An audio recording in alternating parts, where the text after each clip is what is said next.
ਤੇ ਸਭ ਚੱਲੇ ਸੀਬੀਐਸਈ ਕਲਾਸ 12ਵੀਂ ਦੇ ਨਤੀਜਿਆਂ ਤੋਂ ਬਾਅਦ ਹੁਣ ਰੀਐਵੈਲੂਏਸ਼ਨ ਅਤੇ ਸਕੈਨ ਕੀਤੀਆਂ ਆਂਸਰ ਸ਼ੀਟਸ ਨੂੰ ਲੈ ਕੇ ਇੱਕ ਵੱਡਾ ਵਿਵਾਦ ਖੜਾ ਹੋ ਗਿਆ ਹੈ। ਲਗਭਗ ਹਰ ਚੌਥੇ ਵਿਦਿਆਰਥੀ ਨੇ ਆਪਣੀ ਆਂਸਰ ਸ਼ੀਟ ਦੀ ਸਕੈਨ ਕੀਤੀ ਕਾਪੀ ਦੇਖਣ ਲਈ ਅਰਜ਼ੀ ਦਿੱਤੀ ਹੈ। ਲੱਖਾਂ ਵਿਦਿਆਰਥੀਆਂ ਦੇ ਵੱਲੋਂ ਆਂਸਰ ਸ਼ੀਟਸ ਦੀ ਸਕੈਨ ਕਾਪੀ ਮੰਗਣ ਤੋਂ ਬਾਅਦ ਪੋਰਟਲ ਕ੍ਰੈਸ਼, ਗਲਤ ਕਾਪੀਆਂ ਅਪਲੋਡ ਹੋਣ ਅਤੇ ਪੇਮੈਂਟ ਫੇਲ ਹੋਣ ਵਰਗੀਆਂ ਸਮੱਸਿਆਵਾਂ ਸਾਹਮਣੇ ਆਈਆਂ ਹਨ।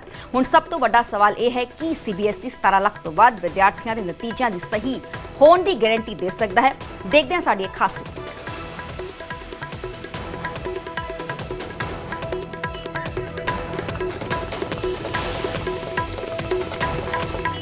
ਤੇ ਸਾਡੇ ਨਾਲ ਜੋ ਮਹਿਮਾਨ ਨੇ ਜੁੜੇ ਹੋਏ ਨੇ ਸਾਡੇ ਨਾਲ ਸੰਜੀਵ ਕੁਮਾਰ ਲੈਕਚਰਰ ਨੇ ਕੇਂਦਰ ਵਿਦਿਆਲੇ ਬਠਿੰਡਾ ਤੋਂ। ਸਰ ਸਵਾਗਤ ਹੈ ਤੁਹਾਡਾ ਨਿਊਜ਼ 18 ਪੰਜਾਬ ਤੇ। ਸੀਬੀਐਸਈ ਦੇ ਇਹਨਾਂ ਨਤੀਜਿਆਂ ਤੇ ਸਵਾਲ ਕਿਉਂ ਖੜੇ ਹੋ ਰਹੇ ਨੇ? ਧੰਨਵਾਦ ਸਰਵਜੋਤ ਜੀ। ਮੇਰਾ ਇਹ ਮੰਨਣਾ ਹੈ ਕਿ ਜੋ ਸੀਬੀਐਸਈ ਦੇ ਹੁਣ ਆਪਣੇ ਕੋਲੇ ਨਤੀਜੇ ਆ ਰਹੇ ਹਨ ਤੇ ਜ਼ਿਆਦਾ ਸਵਾਲ ਖੜੇ ਹੋ ਰਹੇ ਹਨ ਜੀ, ਉਹ ਇਸ ਦੀ ਇੰਪਲੀਮੈਂਟੇਸ਼ਨ ਨੂੰ ਲੈ ਕੇ ਜ਼ਿਆਦਾ ਹੋ ਰਹੇ ਹਨ ਕਿਉਂਕਿ ਬੱਚਿਆਂ ਦੀਆਂ ਐਕਸਪੈਕਟੇਸ਼ਨ ਦੇ ਅਕੋਰਡਿੰਗ ਉਹਨਾਂ ਦੇ ਮਾਰਕਸ ਨਹੀਂ ਆਏ ਤੇ ਜਦੋਂ ਇਹ ਚੀਜ਼ਾਂ ਪਬਲਿਕ ਡੋਮੇਨ ਦੇ ਵਿੱਚ ਆ ਗਈਆਂ ਤਾਂ ਬੱਚਿਆਂ ਨੇ ਦੇਖਿਆ ਕਿ ਇਹ ਤਾਂ ਸਾਡੇ ਨਾਲ ਬਹੁਤ ਜ਼ਿਆਦਾ ਧੱਕਾ ਹੋ ਰਿਹਾ ਹੈ ਜੀ, ਜਾਂ ਬਹੁਤ ਸਾਰੇ ਬੱਚੇ ਜਿਹੜੇ ਕਿਸੇ ਕੰਪੀਟੀਟਿਵ ਐਗਜ਼ਾਮ ਲਈ ਕੁਆਲੀਫਾਈ ਕਰਨਾ ਚਾਹੁੰਦੇ ਸਨ ਉਹ ਕੁਆਲੀਫਾਈ ਨਹੀਂ ਕਰ ਸਕੇ। ਤੇ ਦੂਸਰੀ ਚੀਜ਼, ਕਿਉਂਕਿ ਇੱਕ ਵਿਦਿਆਰਥੀ ਜਦੋਂ 2 ਸਾਲ ਦੀ 3 ਸਾਲ ਦੀ ਲਗਾਤਾਰ ਮਿਹਨਤ ਤੋਂ ਬਾਅਦ ਇੱਕ ਰਿਜ਼ਲਟ ਦੀ ਐਕਸਪੈਕਟੇਸ਼ਨ ਕਰਦਾ ਹੈ, ਆਪਦੇ ਟੀਚਰਾਂ ਨਾਲ ਡਿਸਕਸ ਕਰਦਾ ਹੈ ਤਾਂ ਉਹਦੇ ਮਾਈਂਡ ਦੇ ਵਿੱਚ ਇੱਕ ਪਿਕਚਰ ਬਣ ਜਾਂਦੀ ਹੈ ਕਿ ਮੈਂ ਇੱਥੋਂ ਤੱਕ ਡਿਜ਼ਰਵ ਕਰਦਾ। ਜਦੋਂ ਅਸੀਂ ਉਸ ਡਿਜ਼ਰਵ ਮਾਰਕਸ ਤੋਂ ਥੱਲੇ ਜਾਂਦੇ ਹਾਂ ਤਾਂ ਫਿਰ ਸਾਡਾ ਸਿਸਟਮ ਤੇ ਵਿਸ਼ਵਾਸ ਟੁੱਟਦਾ ਤੇ ਜੇ ਸਾਨੂੰ ਉਸ ਦੇ ਵਿੱਚ ਖਾਮੀਆਂ ਪਤਾ ਲੱਗ ਜਾਣ ਤਾਂ ਫਿਰ ਸਾਡੀ ਮਿਹਨਤ, ਸਾਨੂੰ ਐਂ ਲੱਗਦਾ ਵੀ ਇਹ ਤਾਂ ਸਾਰਾ ਸਿਸਟਮ ਹੀ ਕੰਪਰੋਮਾਈਜ਼। ਤਾਂ ਜੋ ਇਸ ਵਾਰ ਹੋਣਾ ਨਹੀਂ ਚਾਹੀਦਾ ਸੀ, ਬੜਾ ਮੰਦਭਾਗਾ ਹੈ ਕਿਉਂਕਿ ਤੁਸੀਂ ਇੰਨੇ ਵਿਦਿਆਰਥੀਆਂ ਦੇ ਮਤਲਬ ਜੀਵਨ ਜਿਹਨੂੰ ਆਪਾਂ ਕਹਿੰਦੇ ਜਿਹਦੇ ਲਈ ਉਹ ਤਿਆਰ ਕਰ ਰਹੇ ਸੀਗੇ ਉਹਦੇ ਨਾਲ ਇੱਕ ਤਰ੍ਹਾਂ ਨਾਲ ਖਿਲਵਾੜ ਹੋ। ਸਰ ਇਸ ਨੂੰ ਗਲਤੀ ਤੇ ਨਹੀਂ ਕਿਹਾ ਜਾ ਸਕਦਾ ਹੈ ਨਾ, ਕਿਉਂਕਿ ਕਿੰਨੇ ਬੱਚੇ ਨੇ ਉਹਨਾਂ ਦਾ ਫਿਊਚਰ ਦਾਅ ਤੇ ਲੱਗਿਆ ਹੋਇਆ ਹੈ। ਗਲਤੀ ਦੇਖੋ, ਜਿਹੜੀ ਪ੍ਰਗਤੀ ਹੈ ਜਾਂ ਕਿਸੇ ਵੀ ਚੀਜ਼ ਨੂੰ ਅਪਡੇਟ ਕਰਨਾ ਹੈ ਇਹ ਇੱਕ ਪ੍ਰਕਿਰਤੀ ਦਾ ਨਿਯਮ ਹੈ ਤੇ ਅਸੀਂ ਵੀ ਅਪਡੇਟ ਹੋ ਰਹੇ ਹਾਂ। ਰੇਡੀਓ ਤੋਂ ਟੀਵੀ ਤੇ ਆਏ, ਟੀਵੀ ਤੋਂ ਇੰਟਰਨੈਟ ਤੇ ਆ ਰਹੇ ਹਾਂ, ਇੰਟਰਨੈਟ ਤੋਂ ਹੁਣ ਅਸੀਂ ਲਾਈਵ ਚੱਲ ਰਹੇ ਹਾਂ। ਮੈਂ ਤੁਹਾਨੂੰ ਥੋੜਾ ਜਿਹਾ ਇਸ ਦਾ ਹਿਸਟੋਰੀਕਲ ਪ੍ਰਸਪੈਕਟਿਵ ਦੱਸਣਾ ਚਾਹੁੰਦਾ, ਤੁਹਾਡੇ ਵਿਦਿਆਰਥੀ ਜਾਂ ਤੁਹਾਡੇ ਦਰਸ਼ਕ ਵੀ ਸੁਣਨਗੇ। ਆਨਲਾਈਨ ਸਕਰੀਨ ਮਾਰਕਿੰਗ ਕੋਈ ਅੱਜ ਦਾ ਫੰਡਾਮੈਂਟਲ ਨਹੀਂ ਹੈ। 1990 ਦੇ ਵਿੱਚ ਕੈਂਬਰਿਜ ਨੇ ਪਹਿਲੀ ਵਾਰ ਇਸ ਤੇ ਇੰਪਲੀਮੈਂਟੇਸ਼ਨ ਕੀਤੀ ਸੀ ਤੇ ਵਰਲਡ ਦੀਆਂ ਲਗਭਗ ਸਾਰੀਆਂ ਯੂਨੀਵਰਸਿਟੀਆਂ ਇਸ ਨੂੰ ਫਾਲੋ ਕਰ ਰਹੀਆਂ। ਇੰਡੀਆ ਦੇ ਵਿੱਚ ਵੀ 2000 ਦੇ ਵਿੱਚ ਆਪਣੀ ਆਈਆਈਟੀਜ਼ ਤੇ ਵਿਸ਼ਵੇਸ਼ਵਰਿਆ ਇੰਸਟੀਚਿਊਟ ਆਫ ਟੈਕਨੋਲੋਜੀ ਕਰਨਾਟਕਾ ਨੇ ਇਸ ਨੂੰ ਯੂਜ਼ ਕਰਨਾ ਸ਼ੁਰੂ ਕਰ ਦਿੱਤਾ ਸੀ। ਪਰ ਕਿਉਂਕਿ ਉੱਥੇ ਵਿਦਿਆਰਥੀਆਂ ਦੀ ਗਿਣਤੀ ਬੜੀ ਘੱਟ ਸੀ ਜੀ ਠੀਕ, ਤੇ ਐਕਸਪਰਟ ਐਡਵਾਈਸ ਨਾਲੋਂ ਸ਼ੁਰੂ ਕੀਤਾ ਗਿਆ ਤਾਂ ਉੱਥੇ ਬੜਾ ਸਕਸੈਸਫੁਲ ਰਿਹਾ ਜੀ। ਠੀਕ, ਇਸ ਤੋਂ ਪਹਿਲਾਂ ਸੀਬੀਐਸਈ ਨੇ ਇਸੇ ਚੀਜ਼ ਟਰਾਈ ਕਰਨ ਦੀ ਕੋਸ਼ਿਸ਼ ਕੀਤੀ 2014 ਦੇ ਵਿੱਚ। ਦਰਸ਼ਕਾਂ ਨੂੰ ਦੱਸਣਾ ਚਾਹੁੰਦਾ ਕਿ 10ਵੀਂ ਕਲਾਸ ਦੇ ਉੱਪਰ ਇਹ ਪ੍ਰੋਜੈਕਟ ਹੋਇਆ ਸੀ, ਬਟ ਉਦੋਂ ਸਾਡੇ ਕੋਲੇ ਇੰਟਰਨੈਟ ਦੀ ਇੰਨੀ ਵੈਲਿਡਿਟੀ ਜਾਂ ਤੁਸੀਂ ਕਹ ਲਓ ਸਪੀਡ ਨਹੀਂ ਸੀ, ਜਾਂ ਇੰਨੇ ਸਾਡੇ ਕੋਲ ਇੰਸਟਰੂਮੈਂਟ ਨਹੀਂ ਸੀ, ਜਾਂ ਕਹ ਲਓ ਵੀ ਅਧਿਆਪਕ ਤਿਆਰ ਨਹੀਂ ਸੀ, ਤਾਂ ਇਸ ਨੂੰ 1 ਸਾਲ ਕਰਕੇ ਹੀ ਛੱਡ ਦਿੱਤਾ। ਹੁਣ ਸੀਬੀਐਸਈ ਇਸ ਦੇ ਉੱਪਰ ਦੁਬਾਰਾ ਆਈ ਕਿ ਅਸੀਂ ਇਸ ਨੂੰ ਬਹੁਤ ਲੰਬੇ ਤਰੀਕੇ ਨਾਲ, ਕਿਉਂਕਿ ਹੁਣ ਇਹ ਟਰਾਈਡ ਐਂਡ ਟੈਸਟਡ ਮੈਥਡ ਹੋ ਗਿਆ ਸੀ, ਇਸ ਨੂੰ ਅਸੀਂ ਕਰੀਏ। ਤੇ ਇਸ ਨੂੰ ਕਰਨ ਤੋਂ ਬਾਅਦ ਉਹਨਾਂ ਨੇ ਸਾਰੇ ਅਧਿਆਪਕਾਂ ਨੂੰ ਇਸ ਲਈ ਮਤਲਬ ਇਨਵਾਈਟ ਕੀਤਾ। ਪਰ ਇੱਥੇ ਇੱਕ ਛੋਟੀ ਜਿਹੀ ਮੇਰੇ ਹਿਸਾਬ ਨਾਲ ਉਹਨਾਂ ਤੇ ਇੱਕ ਮਿਸਟੇਕ ਹੋ ਗਈ ਕਿ ਜਦੋਂ ਤੁਸੀਂ 24-25 ਲੱਖ ਵਿਦਿਆਰਥੀਆਂ ਦੇ ਭਵਿੱਖ ਨੂੰ ਚੈੱਕ ਕਰ ਰਹੇ ਹੋ ਤਾਂ ਫਿਰ ਜਿਹੜੇ ਚੈੱਕ ਕਰਨ ਵਾਲੇ ਵਿਦਵਾਨ ਸਾਥੀ ਟੀਚਰ ਹੈ ਉਹਨਾਂ ਨੂੰ ਵੀ ਤੁਹਾਨੂੰ ਥੋੜਾ ਜਿਹਾ ਇਸ ਲਈ ਵੈਲ ਇਕੁਇਪਡ ਕਰਨਾ ਚਾਹੀਦਾ ਸੀ। ਜਿਹੜੀ ਥੋੜੀ ਜਿਹੀ ਇਸ ਦੇ ਵਿੱਚ ਕਮੀ ਹੈ। ਜਾਣਕਾਰੀ ਸਾਹਮਣੇ ਆਈ ਹੈ ਕਿ ਜਿਨ੍ਹਾਂ ਦੇ ਵੱਲੋਂ ਮਾਰਕਿੰਗ ਕੀਤੀ ਗਈ ਹੈ OSM ਦੇ ਥਰੂ ਉਹ ਗ੍ਰੈਜੂਏਟ ਤੱਕ ਨਹੀਂ ਸੀ। ਕੀ ਇਹ ਗੱਲ ਸਹੀ ਹੈ? ਨਹੀਂ, ਮੈਂ ਇਸ ਗੱਲ ਨੂੰ ਨਹੀਂ ਮੰਨ ਸਕਦਾ ਕਿਉਂਕਿ ਜਿੱਥੋਂ ਤੱਕ ਇਹ ਪ੍ਰੋਪਰ ਡਿਊਟੀਆਂ ਲੱਗਦੀਆਂ ਇਹ ਪ੍ਰੋਪਰ ਸਕੂਲ ਦੇ ਵਿੱਚ ਰਜਿਸਟਰਡ ਅਧਿਆਪਕ ਹੁੰਦੇ ਆ ਜਿਨ੍ਹਾਂ ਦਾ ਕੋਰਸਿਸ ਆਈਡੀ ਬਣੀ ਹੁੰਦੀ ਹੈ ਤੇ ਅਧਿਆਪਕ ਦੀ ਅਪਾਇੰਟਮੈਂਟ ਤੋਂ ਲੈ ਕੇ ਉਸ ਦੀ ਕੁਆਲੀਫਿਕੇਸ਼ਨ ਸਭ ਕੁਝ ਅਪਡੇਟਡ ਹੁੰਦਾ ਹੈ। ਤਾਂ ਇਹ ਗੱਲ ਮੰਨਣੀ ਥੋੜੀ ਜੀ ਮਤਲਬ ਵਾਜਬ ਨਹੀਂ ਲੱਗਦੀ। ਹਾਂ, ਇਹ ਹੋ ਸਕਦਾ ਹੈ ਕਿ ਉਸ ਨੂੰ ਉਸ ਲੈਵਲ ਦਾ ਵਿਸ਼ਾ ਪੜਾਉਂਦਾ, ਜਿਵੇਂ ਮੰਨ ਲਓ ਇੱਕ ਸਕੂਲ ਦੇ ਵਿੱਚ ਇੱਕ ਟੀਚਰ 9ਵੀਂ 10ਵੀਂ ਪੜ੍ਹਾ ਰਿਹਾ ਹੈ ਤੇ ਉਸ ਨੂੰ ਅੱਗੇ 11ਵੀਂ 12ਵੀਂ ਦੀ ਚੈਕਿੰਗ ਲਈ ਭੇਜ ਦਿੱਤਾ ਜਾਵੇ, ਇਹ ਤਾਂ ਮੈਂ ਮੰਨ ਸਕਦਾ ਕਿ ਹੋ ਸਕਦਾ ਉਸਨੇ ਉਹ ਕਲਾਸ ਪੜ੍ਹਾਈ ਨਾ ਹੋਵੇ, ਪਰ ਉਹ ਗ੍ਰੈਜੂਏਟ ਨਹੀਂ ਹੋਣਾ, ਇਹ ਜ਼ਿਆਦਾਤਰ ਗੱਲ ਠੀਕ ਨਹੀਂ। ਕਿਉਂਕਿ ਚਰਚਾਵਾਂ ਚੱਲ ਰਹੀਆਂ। ਅੱਛਾ, OSM ਕੀ ਹੈ ਮਾਰਕਿੰਗ ਸਿਸਟਮ? ਇਹ ਸਾਡੇ ਦਰਸ਼ਕ ਜਾਣਨਾ ਚਾਹੁੰਦੇ ਨੇ ਕਿਉਂਕਿ 2014 ਤੋਂ ਇਸ ਨੂੰ ਇਨੀਸ਼ੀਏਟ ਕੀਤਾ ਗਿਆ ਸੀ ਪਰ ਹੁਣ ਇਸ ਨੂੰ ਪਹਿਲੀ ਵਾਰ ਲਾਗੂ ਕੀਤਾ ਗਿਆ ਤੇ ਪਹਿਲੀ ਵਾਰ ਹੀ ਗੜਬੜੀਆਂ ਸਾਹਮਣੇ ਆ ਗਈਆਂ। ਨਹੀਂ, ਗੜਬੜੀਆਂ ਹੋਣ ਦਾ ਕਾਰਨ ਇੱਕ ਇਸ ਤੋਂ ਮੈਂ ਤੁਹਾਨੂੰ ਇਸ ਦੇ ਬਾਰੇ ਥੋੜਾ ਦੱਸਦਾ। ਆਨਲਾਈਨ ਸਕਰੀਨ ਮਾਰਕਿੰਗ ਦੇ ਵਿੱਚ ਪਹਿਲਾਂ ਜਦੋਂ ਅਸੀਂ ਆਪਦੇ ਟਾਈਮ ਦੇ ਵਿੱਚ ਪੜ੍ਹ ਰਹੇ ਸੀ ਤਾਂ ਸਾਡੀਆਂ ਕਾਪੀਆਂ ਮੈਨੂਅਲੀ ਇੱਕ ਟੀਚਰ ਕੋਲੇ ਜਾਂਦੀਆਂ ਸੀ। ਟੀਚਰ ਉਸ ਨੂੰ ਮੈਨੂਅਲੀ ਚੈੱਕ ਕਰਕੇ ਫਿਰ ਅੱਗੇ ਬੋਰਡ ਨੂੰ ਆਪਣੇ ਮਾਰਕਸ ਭਰਦਾ ਸੀ। ਆਨਲਾਈਨ ਸਕਰੀਨ ਮਾਰਕਸ ਦੇ ਵਿੱਚ ਇੱਕ ਕਾਪੀ ਨੂੰ ਪ੍ਰੋਪਰਲੀ ਮਸ਼ੀਨ ਦੁਆਰਾ ਸਕੈਨ ਕਰ ਲਿਆ ਜਾਂਦਾ ਹੈ ਜੀ। ਸਕੈਨ ਕਰਨ ਤੋਂ ਬਾਅਦ ਉਹ ਟੀਚਰ ਦੀ ਇੱਕ ਜੋ ਆਈਡੀ ਬਣੀ ਹੈ ਉਸ ਆਈਡੀ ਦੇ ਵਿੱਚ ਜਾਂਦੀ ਹੈ ਤੇ ਉਹ ਆਈਡੀ ਦੇ ਥਰੂ ਟੀਚਰ ਉਸ ਨੂੰ ਚੈੱਕ ਕਰਦਾ, ਕੰਪਿਊਟਰਾਈਜ਼ ਚੈੱਕ ਕਰਦਾ। ਠੀਕ, ਇਸ ਦੇ ਵਿੱਚ ਕੁਝ ਪੋਜ਼ਿਟਿਵ ਵੀ ਹੈ, ਪ੍ਰੋ ਕੌਨ ਦੋਨੋਂ ਤਰ੍ਹਾਂ ਦੀਆਂ ਚੀਜ਼ਾਂ ਐਡ ਹੋਣੀਆਂ। ਫਿਰ ਉਹ ਕਾਪੀ ਸਬਮਿਟ ਕਰਦਾ। ਠੀਕ, ਸਬਮਿਟ ਹੋਣ ਤੋਂ ਬਾਅਦ ਉਸ ਦੇ ਐਚਈ ਜਾਂ ਏਐਚਈ ਉਸ ਨੂੰ ਚੈੱਕ ਕਰਕੇ ਅੱਗੇ ਉਹ ਕਾਪੀ ਵਿਦਿਆਰਥੀ ਲਈ ਜਾਂ ਉਹਦੇ ਰਿਜ਼ਲਟ ਦੇ ਲਈ ਰੈਡੀ ਕਰ ਦਿੱਤੀ ਜਾਂਦੀ। ਠੀਕ, ਸਪੀਡ ਅਪ ਕਰਨ ਦੇ ਲਈ ਜਾਂ ਕਹਿ ਲਓ ਕਿ ਜਦ ਪਹਿਲਾਂ ਅਸੀਂ ਦੇਖਦੇ ਹੁੰਦੇ ਸੀ ਕਿ ਬਹੁਤ ਸਾਰੀਆਂ ਮਿਸਟੇਕਸ ਹੁੰਦੀਆਂ ਸੀ ਟੋਟਲਿੰਗ ਦੇ ਵਿੱਚ।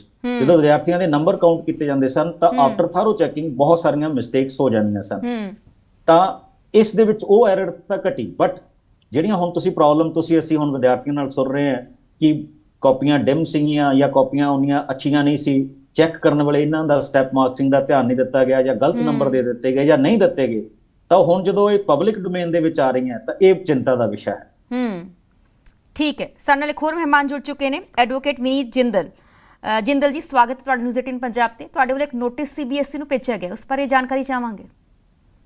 जी बिल्कुल, देखिए एक बच्चा है, जैसे अभी आपने सुना होगा वेदांत नाम का एक बच्चा था, वो भी मेरे कांटेक्ट में था और हम लोगों ने हेल्प आउट किया उसकी जो मिसिंग कॉपी थी, और बाय द गॉड ग्रेस के उसको कॉपी जो है वो मिल गई उसको। अब एक ऐसा ही और मामला मेरे पास आया है जिसमें जो मोक्ष यादव नाम का एक बच्चा है दिल्ली का, उसकी कॉपी भी सीबीएसई है वो उसको नहीं मिली है, किसी और की कॉपी उसको जो है वो मिल गई है। इसी को लेकर एक नोटिस मैंने सीबीएसई और मिनिस्ट्री ऑफ एजुकेशन को आज इशू किया है, जिसमें मैंने कहा है कि विद इन 2 डेज उसकी जो कॉपी है वो बच्चे को प्रोवाइड कराई जाए, क्योंकि उसके बिना बच्चा एलुएट नहीं कर सकता। और उसका कहना यही है कि जो पेपर उसको दिया गया है वो half of the paper is blank.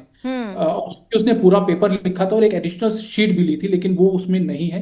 Blank ink यहाँ यूज की गई है और ब्लैंक इंक उसने कहा कि मेरे पास ब्लैंक पेन ही नहीं था, तो ब्लू पेन से मैंने लिखा है। फर्स्ट पेज है लेकिन rest of the pages is not belong to him. तो ये साफ बताता है कि वो राइटिंग जो है उसने कंपैरिजन दिया है अपनी राइटिंग का, और मेरे पास एविडेंसेस उसने मुझे भेजे हैं। तो उसी को लेकर नोटिस जो है वो सीबीएसई और एजुकेशन मिनिस्ट्री को भेजा है और उनको कहा है कि इनका बच्चे का पेपर जो है वो जल्द से जल्द ढूंढ के विद इन 2 डेज उसको दिया जाए, जिससे जो रीएवल्यूशन की जो प्रक्रिया है जब वो शुरू हो तो वो बच्चा उसके लिए भी अप्लाई कर पाए, क्योंकि उसके बिना तो आप बच्चे का राइट कहीं ना कहीं खत्म कर रहे हैं अगर बच्चे के कॉपी तक नहीं मिली है। तो इसको लेकर एक नोटिस इशू किया गया है मेरी तरफ से, और एक नोटिस और इशू किया गया है। एक बच्चे का ग्रीवेंस है कि उसके जो पेपर में चेकिंग जो है वो नहीं की गई है, उसमें 13 से 14 क्वेश्चन जो है वो चेक नहीं है, अनचेक्ड छोड़ दिए गए हैं। उसको लेकर मैंने एक नोटिस इशू किया है कि भाई जो चेकिंग जो है वो प्रॉपर नहीं है, तो आप उसको चेक करके विद इन 3 डेज आप उसका जो रिजल्ट है वो डिक्लेयर करें। आप कह रहे हैं कि उनके जो आंसर शीट्स हैं उसमें कई आंसर चेक्ड ही नहीं है। बिल्कुल, और ऐसा मेरे पास 60 से ज्यादा ईमेल बच्चों के आए हैं। इसके अंदर जो सबसे ज्यादा इशू है वो सबसे ज्यादा इशू है जो अनचेक्ड क्वेश्चंस हैं, या फिर जो उनकी एडिशनल शीट्स हैं, एडिशनल शीट्स उनके पास नहीं है, वो मिसिंग। तो ये सबसे बड़े इशू जो है वो सामने आए, या फिर ब्लर इमेज है, जो क्वेश्चंस जो आंसर शीट है उसकी ब्लर इमेज है और वहां उसको मार्क्स दे दी। तो ये कुछ ऐसी चीजें हैं जिनको लेकर बहुत बड़े सवाल है, और एविडेंसेस के साथ बच्चों ने मुझे स्क्रीनशॉट भेजे हैं और हम लोग काम कर रहे हैं, मेरी टीम काम कर रही है, और जितने ज्यादा से ज्यादा ये तो कुछ बच्चे हैं आपके तक पहुंच उन्होंने कर ली, ऐसे बहुत बच्चे होंगे, सैकड़े बच्चे होंगे जो इस समस्या से जूझ रहे हैं। मैं तो मानता हूं कि हजारों बच्चे ऐसे होंगे, और इसी को लेकर हम लोग एक कॉमन लेटर हम इसमें बना रहे हैं अपनी तरफ से, जो हम मिनिस्ट्री ऑफ एजुकेशन को भेज रहे हैं, जिसमें हम ये बात कर रहे हैं कि जिन बच्चों ने अभी तक अप्लाई किया है, जिन्होंने कॉपीज के अप्लाई किया या फिर रिवोल्यूशन के अप्लाई कर रहे हैं, उन बच्चों की जो अब मार्किंग होनी है, रीचेकिंग जो होनी है, वो मैनुअल हो, वो अब ऑन स्क्रीन चेकिंग ना हो, क्योंकि हम लोग सभी मान भी रहे हैं और देख भी रहे हैं किस तरह की गड़बड़ियां जो वो लगातार सामने आ रही हैं। तो कहीं ना कहीं इसको ठीक करने की जरूरत है, और ठीक करने के लिए अब हमें दोबारा से पिछली जो हमारी प्रक्रिया थी उसके ऊपर शायद दोबारा से जाना होगा, और हैंड चेकिंग जो है। आपको लगता है कि ये क्या टेक्निकल ग्लिच है? नहीं, मुझे ऐसा नहीं लगता ये टेक्निकल ग्लिच है। मुझे मेरा मानना है, और मैं सबको यही बोल रहा हूँ, और चैनल्स पे मैंने बोला है कि मुझे लगता है कि ये बहुत जल्दबाजी में लागू किया गया एक सिस्टम है। उसका कारण आपको बताता हूँ, आप देखेंगे इसका जो सर्कुलर था वो सर्कुलर फैब में इशू किया गया कि हम लोग ऑन स्क्रीन मार्किंग पे जा रहे हैं, ऑन स्क्रीन चेकिंग पे हम लोग जा रहे हैं। तो फरवरी में जब एग्जाम आपके कंडक्ट हो रहे थे, आपने उस समय पे डिसीजन लिया कि भाई हम इस प्रक्रिया पे जाएंगे। पर उससे पहले जो कुछ न्यूज रिपोर्ट्स भी आई हैं जिन्होंने साफ किया है कि उससे पहले कुछ ऑब्जेक्शंस ऑलरेडी इस प्रक्रिया को लेकर थे, उसको नजरअंदाज किया गया और जो सरकार है या सीबीएसई है जो इसके ऊपर उन्होंने काम करना शुरू कर दिया और उसके बाद सर्कुलर आया। तो मुझे लगता है कि अगर जाना था तो सबसे पहले इसको डिस्ट्रिक्ट लेवल पे या छोटे स्केल पे इसको लागू करना चाहिए था और चेकिंग करनी चाहिए। आपको लगता है कि जल्दबाजी में लिया गया ये फैसला है? हालांकि 2014 से इनिशिएट किया गया था इसको ना, धीरे धीरे अब इसको एग्जीक्यूट किया गया इस बार। आपको मैं बताऊं कि एक स्टेट का हाईकोर्ट का जजमेंट है, वहां पे ये लागू किया गया था और हाईकोर्ट ने उसको सेट असाइड किया। वहां पे डिस्क्रिपेंसीज आई थी और उन्होंने साफ कहा था कि ये इम्प्लीमेंट करने लायक सिस्टम नहीं है अभी। आप देखिए, मैं आपको एक बड़ा इंटरेस्टिंग पार्ट यहाँ बताता हूँ जो कहीं डिस्कस नहीं हो रहा। आप अगर बच्चों की शीट देखेंगे तो उन बच्चों की शीट्स जो स्कैन हुई हैं उनकी क्वालिटी अगर आप देखेंगे, स्कैनिंग की क्वालिटी, उससे पता चलता है कि उसमें प्रोफेशनलिज्म नहीं है या बहुत अच्छी मशीन्स यूज नहीं की गई, क्लैरिटी नहीं है उसके अंदर। तो ऐसे बहुत सारे इश्यूज हैं। इसका मतलब है कि कहीं ना कहीं इम्प्लीमेंटेशन नहीं, ये सिर्फ ये फेलियर ऑफ सिस्टम है। इसकी कहीं ना कहीं जब लागू करने की बात की गई तो पूरे तरीके से जांच पड़ताल नहीं की गई। आप ये भी कह रहे हैं कि किसी बच्चे की अगर राइटिंग इतनी साफ नहीं है तो उसको स्कैन करने में दिक्कत होगी? स्कैन करने में दिक्कत होगी, वो साफ नहीं है, साफ नहीं है, पढ़ना मुश्किल है। अब बच्चे की सिर्फ राइटिंग की बात के अलावा कि वो स्कैनिंग है, उसकी क्वालिटी देखिए। आप टीचर्स जब चेक करते हैं तो उनको एक एक वर्ड दिखना चाहिए, उसकी क्वालिटी जो इतनी अच्छी होनी चाहिए कि बच्चे का वो देख के, कई बार आप 3 को 2 लिखते हैं तो आप फिजिकल कॉपी में आप अच्छे से देख सकते हैं, लेकिन स्कैनिंग में कई बार वही गड़बड़ हो जाती है। ठीक है, उसकी वजह से मैथ्स में आप मैथ्स का नंबर खो सकते हैं। ठीक है। चलो, हाँ, साथ नाल एक और कॉलर जुड़ चुके हैं, मानसा तो जीवन जी। जीवन जी, हाँ जी मैडम, मैं कहना जी, हाँ, मैं रिटायर्ड स्टूडेंट है, एजुकेशन डिपार्टमेंट 37 साल सर्विस की है जी। मैं इस बारे जानता हूँ, मैं इतनी गल कर मैं डिस्क्लोज कर रहा हूँ। मैंने देखा है कि 25% जो प्रोफेसर होंगे या मार्किंग वाले प्रोफेसर होंगे हैं वो नेगलेजेंस अपनी मार्क करते अपने स्टूडेंट्स को दे देते हैं। अच्छा, हाँ, इसलिए ये सारी गलतियां होती है जो पता चलता है। मैंने आप 37 साल सर्विस के दौरान देखा है। नहीं आते, ऑनलाइन मार्किंग हुई है। चलो, बहुत बहुत शुक्रिया जी। संजीव जी। ਸਰਬਜੋਤ ਜੀ, ਜਿਵੇਂ ਆਪਣੇ ਕਾਲਰ ਜੀਵਨ ਜੀ ਨੇ ਕਿਹਾ ਤਾਂ ਮੈਂ ਉਹਨਾਂ ਦੀ ਜਾਣਕਾਰੀ ਲਈ ਇੱਕ ਥੋੜਾ ਜਿਹਾ ਵਾਅਦਾ ਕਰਨਾ ਚਾਹੁੰਦਾ ਕਿ ਇਹ OSM ਮਾਰਕਿੰਗ ਘਰੇ ਬੈਠ ਕੇ ਨਹੀਂ ਹੁੰਦੀ। ਇਹ ਇੱਕ ਪ੍ਰੋਪਰ ਸੈਂਟਰ ਦੇ ਉੱਪਰ ਕੀਤੀ ਜਾਂਦੀ ਹੈ ਜਿੱਥੇ ਸਾਰੇ ਟੀਚਰਸ ਜੋ ਕੁਆਲੀਫਾਈਡ ਅਪ ਸਕੂਲਾਂ ਦੁਆਰਾ ਭੇਜੇ ਗਏ ਹੁੰਦੇ ਆ ਉਹ ਕਰਦੇ ਆ। ਦੂਸਰੀ ਗੱਲ, ਵਨੀਤ ਜੀ ਨੇ ਇੱਕ ਗੱਲ ਕਹੀ, ਮੈਂ ਇਸ ਦੇ ਵਿੱਚ ਇੱਕ ਗੱਲ ਹੋਰ ਐਡ ਕਰਨਾ ਚਾਹੁੰਦਾ ਕਿ ਜਦੋਂ ਅਸੀਂ ਕਾਪੀ ਚੈੱਕ ਕਰਦੇ ਹਾਂ ਤਾਂ ਅਸੀਂ ਕਿਸੇ ਕੁਐਸਚਨ ਦਾ ਇੱਕ ਸਟੈਂਡਰਡ ਆਨਸਰ ਮੰਨ ਕੇ ਨਹੀਂ ਚੱਲ ਸਕਦੇ। ਕਿਉਂਕਿ ਇੱਕ ਕੁਐਸਚਨ ਦੇ ਵਿੱਚ ਮੰਨ ਲਓ 3 ਨੰਬਰ ਦਾ ਇੱਕ ਕੁਐਸਚਨ ਹੈ, ਉਹਦੇ ਵਿੱਚ ਉਹਦੇ ਵਿੱਚ ਸਟੈਪਸ ਹੁੰਦੇ ਆ। ਜਦੋਂ ਅਸੀਂ ਇੱਕ ਸਟੈਪ ਕਰਦੇ ਹਾਂ, ਜ਼ਰੂਰੀ ਨਹੀਂ ਹੁੰਦਾ ਕਿ ਕੋਈ ਬੱਚਾ ਇੱਕ ਕੁਐਸਚਨ ਨੂੰ ਉਸੇ ਤਰ੍ਹਾਂ ਨਾਲ ਲਿਖੇ ਜਿਸ ਤਰ੍ਹਾਂ ਤੁਹਾਡੀ ਸੋਚ ਕੁਝ ਹੋਰ ਹੋਏਗੀ, ਮੇਰੀ ਸੋਚ ਕੁਝ ਹੋਰ ਹੋਏਗੀ, ਹੈ ਨਾ? ਹਾਂ, ਬਿਲਕੁਲ। ਉਸ ਦੀ ਅਪਰੋਚ ਮੇਰੇ ਕੋਲ ਵੀ ਇਸ ਤਰ੍ਹਾਂ ਦੀਆਂ ਬਹੁਤ ਸ਼ੀਟਾਂ ਆ ਰਹੀਆਂ ਜਿੱਥੇ ਬੱਚਿਆਂ ਨੇ ਕੁਐਸਚਨ ਸਹੀ ਕੀਤੇ ਆ, ਬਟ ਉਹਨਾਂ ਨੂੰ ਨੰਬਰ ਨਹੀਂ ਦਿੱਤੇ ਗਏ ਕਿਉਂਕਿ ਉਹ ਅਕੋਰਡਿੰਗ ਟੂ ਮਾਰਕਿੰਗ ਸਕੀਮ ਨਹੀਂ। ਤਾਂ ਇੱਕ ਹਿਊਮਨ ਟੱਚ ਜੋ ਹੁੰਦਾ ਹੈ ਜਦੋਂ ਅਸੀਂ ਕਾਪੀ ਨੂੰ ਫਿਜ਼ੀਕਲੀ ਚੈੱਕ ਕਰਦੇ ਆ, ਉਹ ਹਿਊਮਨ ਟੱਚ ਥੋੜਾ ਜਿਹਾ ਗੈਪ ਸੀ। या ਇਹ ਕਹਦੇ ਕਿ ਜੋ ਟੀਚਰਸ ਨੇ ਕਾਪੀਆਂ ਚੈੱਕ ਕੀਤੀਆਂ ਉਹ ਇੰਨੇ ਐਕਸਪੀਰੀਅੰਸਡ ਨਹੀਂ ਕਿ ਉਹ ਅਲਟਰਨੇਟਿਵ ਆਨਸਰ ਜੋ ਕੰਪਿਊਟਰ ਹੈ ਇੱਕ ਸਟੈਂਡਰਡ ਉਹੀ ਚੁੱਕੇਗਾ ਨਾ ਆਨਸਰ, ਉਸ ਹਿਸਾਬ ਨਾਲ ਹੀ ਮਾਰਕਿੰਗ ਕਰ ਰਿਹਾ ਹੋ, ਤੁਸੀਂ ਇਹ ਕਹਿ ਰਹੇ ਹੋ ਨਾ?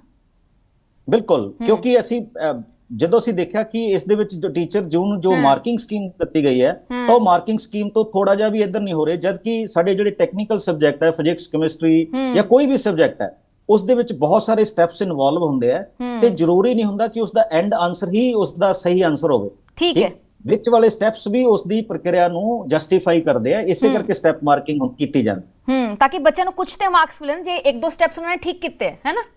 ਬਿਲਕੁਲ ਬਿਲकुल। ਠੀਕ ਹੈ, ਸਾਡੇ ਨਾਲ ਇੱਕ ਕਾਲਰ ਜੁੜੇ ਨੇ ਪਟਿਆਲਾ ਤੋਂ, ਦੀਪਕ ਪੱਲਾ ਜੀ। ਦੀਪਕ ਜੀ। ਹਾਂਜੀ ਮੈਡਮ ਜੀ, ਗੁੱਡ ਇਵਨਿੰਗ। Good evening.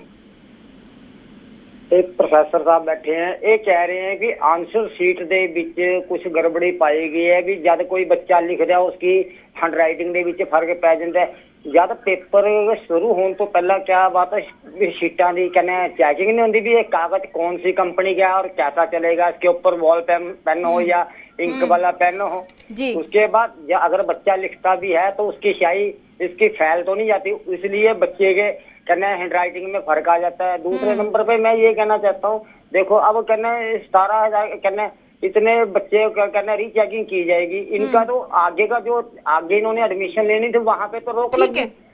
ठीक है, थोड़ा सवाल आ गया। ठीक है विनीत जी।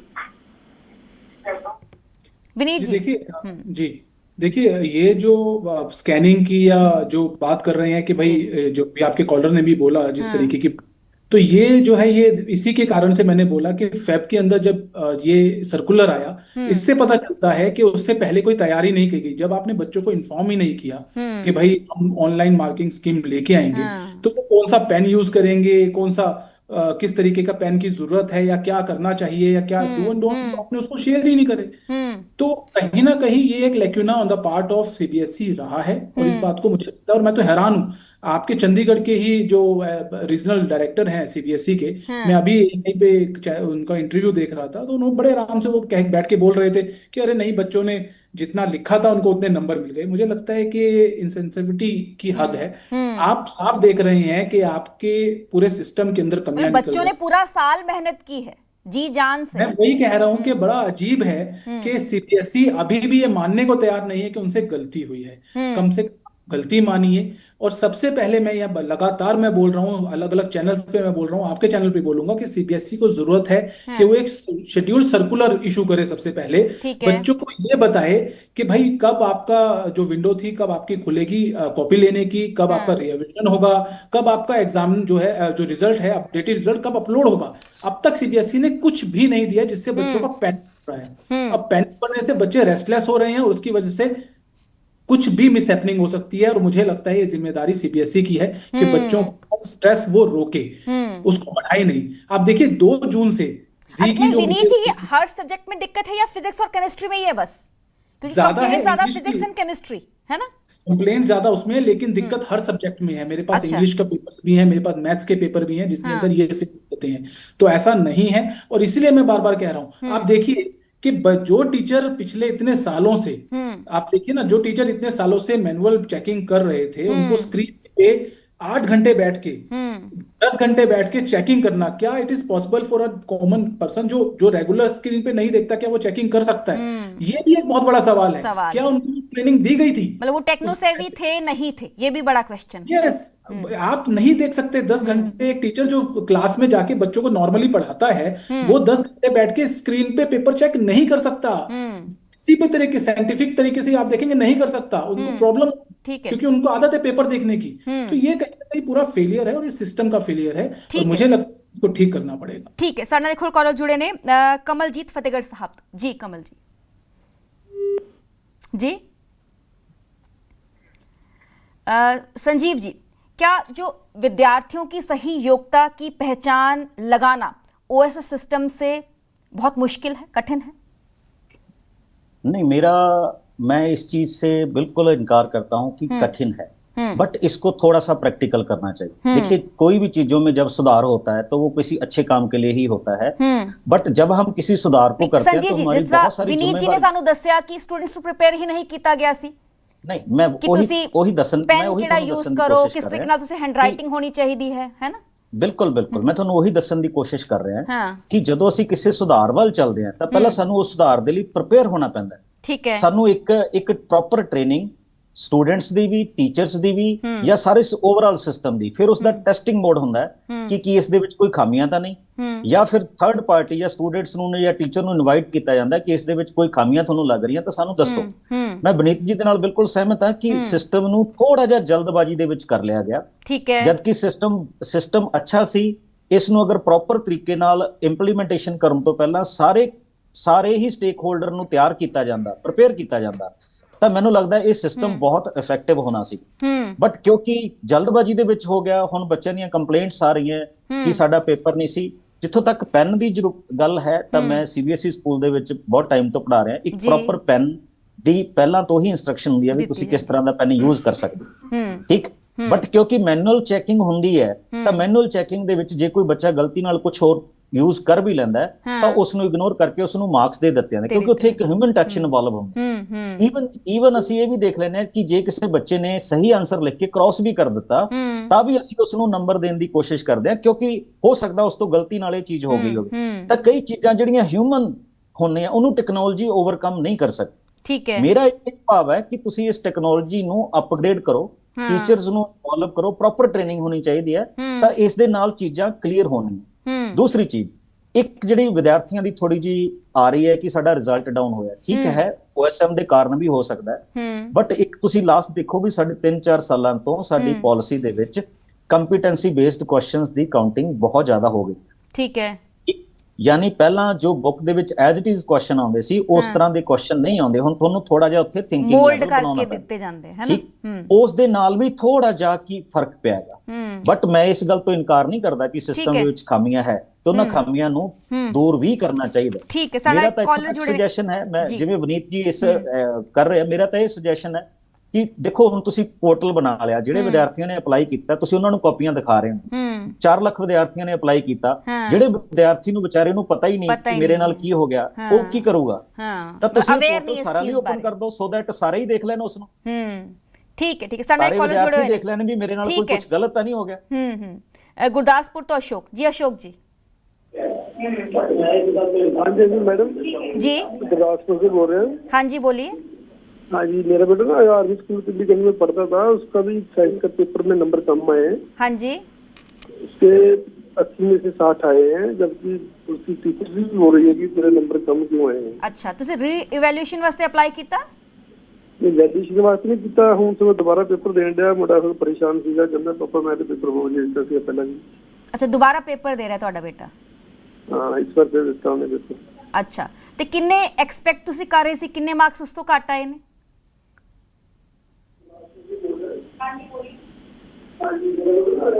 ਤੁਸੀਂ ਆਪਣੀ ਟੀਵੀ ਦੀ ਵੋਲਿਊਮ ਬੰਦ ਕਰੋ, ਤੁਸੀਂ ਗੱਲ ਕਰੋ ਮੇਰੇ ਨਾਲ ਨਾ। हाँ मैडम, वो ना ਉਹਦਾ ਹੁਣ ਬੱਚੇ ਦਾ ਦੇਖੋ ਮਨੋਬਲ ਟੁੱਟਦਾ ਨਾ। ਠੀਕ ਹੈ। हाँ जी, हाँ जी, वो देखो बच्चा सियार सीगा, लेकिन उसी मैडम ਨੂੰ ਬਾਰ-ਬਾਰ ਫੋਨ ਕਰਨ ਲਈ ਤੇਰੇ ਕਿੰਨੇ ਨੰਬਰ ਆਏ, ਕਿੰਨੇ ਨੰਬਰ ਆਏ। तो ਜਦੋਂ ਦੇਖਿਆ ਤਾਂ ਨੰਬਰ ਘੱਟ ਸੀ, 60 ਆਏ ਸੀ ਜਿਹੜੇ। ठीक है, असेसमेंट पूरी है, सारे कुछ पूरा सीगा। ठीक है, विनीत जी। देखिए, अब मार्क्स कम आए हैं तो वो आप तक नहीं कह सकते, बच्चों के मार्क्स कम आते हैं और कम आए हैं तो अगर इन्होंने कॉपी ऑब्टेन की और उसके अंदर अगर कोई कमी है तो री का विंडो खुला है, और अगर वो री एग्जामिनेशन की बात कर रहे हैं, री एग्जाम देने की बात कर रहे हैं, तो कहीं ना कहीं उन्होंने एडमिट कर लिया कि भाई हमारा पेपर जो चेक हुआ वो ठीक चेक हुआ। अच्छा। तो इसलिए मुझे नहीं लगता, जब आप री एवल्यूशन की बात आपने नहीं करी, आप री चेकिंग की बात आप कर ही नहीं रहे, तो इट मींस आपने एक्सेप्ट कर लिया कि भाई। तो मुझे लगता है क्या आप संजीव जी की बात से इत्तेफाक रखते हैं कि सभी विद्यार्थियों को स्कैन कॉपीज दे देनी चाहिए? बिल्कुल, मैं इस बात में बिल्कुल, मैं उनके संजीव जी की बात से बिल्कुल मैं इससे एग्री करता हूं कि सबको देनी चाहिए, क्योंकि ये बहुत बड़ा 4 लाख बच्चे कम नहीं होते मैडम। 4 बच्चों ने अगर आपके सिस्टम पे सवाल खड़ा किया है और 11 लाख रुपीज आपने उनको देनी है, तो इसका मतलब बहुत बड़ी प्रॉब्लम यहाँ पे सीबीएसई में, और इतना वेल नॉन और स्टैब्लिश इंस्टीट्यूशन, अगर उसकी क्रेडिबिलिटी यहाँ खराब हो रही है तो उसकी क्रेडिबिलिटी बनाने के लिए सबको free of cost copies provide करानी चाहिए। इस बात में कोई बुराई नहीं है, एक ओपन एंडेड सर्कुलेशन होना चाहिए सब बच्चों के पास। और मुझे ये समझ नहीं आ रहा कि सीबीएसई जो है वो कम्युनिकेशन करने में क्यों इतना डर रही है, या कम्युनिकेशन क्यों नहीं अच्छे से कर पा रही। आपके पास बच्चों के डिटेल्स हैं, कौन बच्चे आपके पास रजिस्टर्ड हैं, आपके पास उनके नंबर्स हैं, लेकिन आप इंफॉर्मेशन प्रोवाइड करने के लिए आप न्यूज एजेंसीज का साथ ले रहे हैं, आप पब्लिकेशन कर रहे हैं, लेकिन आप उनको डायरेक्ट इंफॉर्मेशन नहीं दे रहे।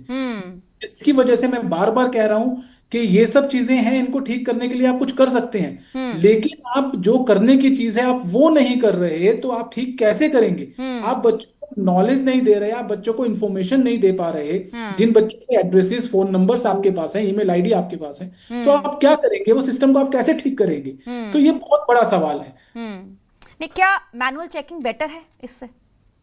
नहीं, मैं ऐसा नहीं मानता, और मैं बिल्कुल संजीव जी की बात, इस बात से भी सहमत हूँ, और मैं सरकार के स्टेप से भी सहमत हूँ कि ऑन स्क्रीन चेकिंग हो सकती है, लेकिन ऑन स्क्रीन बस आप कह रहे हैं कि जल्दबाजी में लिया गया फैसला है, उसको दुरुस्त करना चाहिए, है ना? बिल्कुल बिल्कुल बिल्कुल, ये एक प्रोसेस्ड तरीका है। आप ऐसा नहीं कर सकते कि आप सो के उठे और आपने कहा इंप्लीमेंट कर दो।